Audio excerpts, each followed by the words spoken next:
Why does London's Science Museum display a knitted sweater from 1998 that has 1 + 1 = 2 in the design?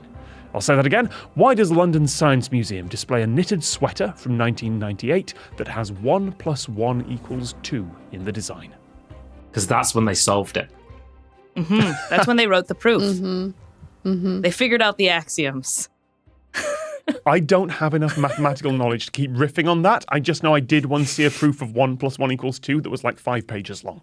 It's always the simplest things that are the hardest to prove. That wasn't even a joke. That's just someone who's done a lot of research for a YouTube channel. Like, can you fact check this obscure fact from 1894? Absolutely, here it is. Can you prove the sky's blue? Well.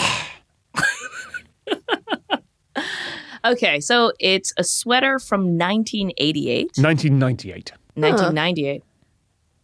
That's the year we were born. Oh, except for you, Taha. Did we miss you by one? Yeah. At some point when you're on the show, I always feel old, and this is that point. Let's try and keep it to just one this episode. Just one. Is it something to do with Y2K? No, but the date is important. Okay, what happened in 1998, Tom? Tell us about it. It was too easy. So it's a science museum. When I think of a knitted sweater, I think of static electricity, but I gotta assume we figured that out a little bit earlier. Have you ever done static electricity in the dark? You can see it. It's really cool. Yeah, it freaks me out. I also accidentally electrocuted myself recently. I was going to say it sounds dangerous. That feels... Well, I was trying to remove a plug from a wall, but I didn't realize that my fingers were on both prongs somehow while I was trying to pull it out. So and I did feel it in the heart. North American plug designs are terrifying. Yep. So you were trying to remove a plug from the wall, and then you remembered, oh, wait, I'm not in the UK. That's what happened. We sometimes have grounding pins. Sometimes. Not this time. But static electricity in the dark, like take a sweater out the dryer when it's really staticky and dry in the air, put it on in the dark. Yeah, you'll have sparks going off all around you. Mm-hmm. Nothing to do with the 1 + 1 = 2 sweater, unfortunately. It's when the company OnePlus was founded. The mobile phone company? Absolutely. They were like, it's time to build a smartphone to disrupt the market. They were like, what market? It will arrive soon. So it's at a science museum. It's a sweater. 1 + 1 = 2. 1998. Yep. Those are the pieces that we're working. Yep. I don't know if this feels too late for this, but I know that knitting is a hard process to mechanize. Is it knitting or the other type of thing that you do with sticks? Crocheting. Crochet is really hard. So maybe it was the first time they knitted a sweater. The correct words in that are first time. It is to celebrate the first time that something happened. It's the first time we learned that 1 + 1 = 2. Well, the use of 1 + 1 = 2 makes me think of it has to be celebrating something that's deceptively simple. Or British. Of those two, I'd go with British. This was a British achievement. Oh.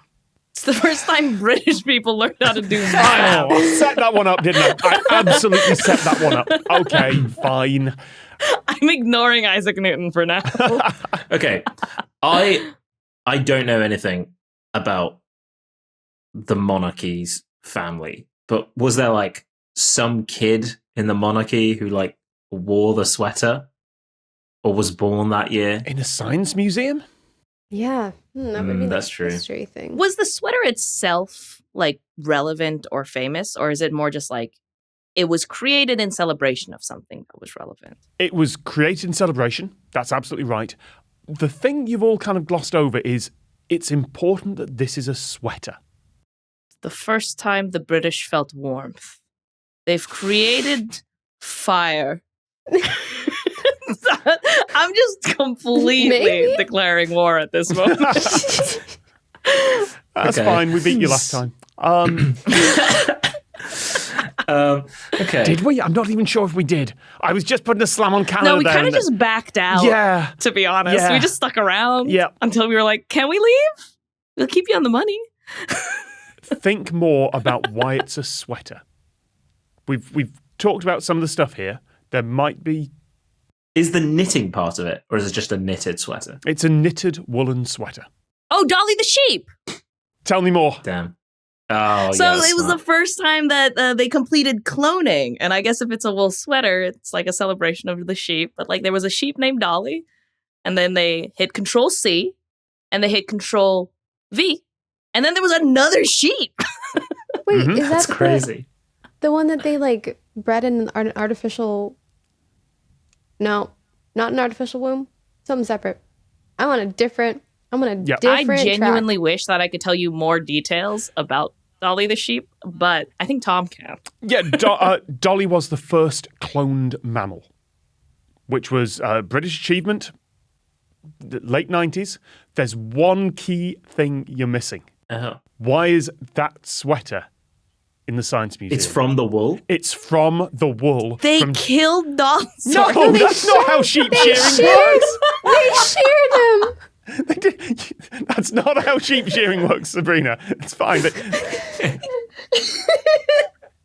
Mentally, I know this, but instinctively, it feels like the sheep needs to die before you could steal its clothes. Yeah, they took wool from the first cloned sheep, Dolly. There was a competition which a 13-year-old kid won to make the sweater design, and then they made an actual sweater from Dolly the sheep's actual wool, and that is what's on display in the Science Museum. I have a question.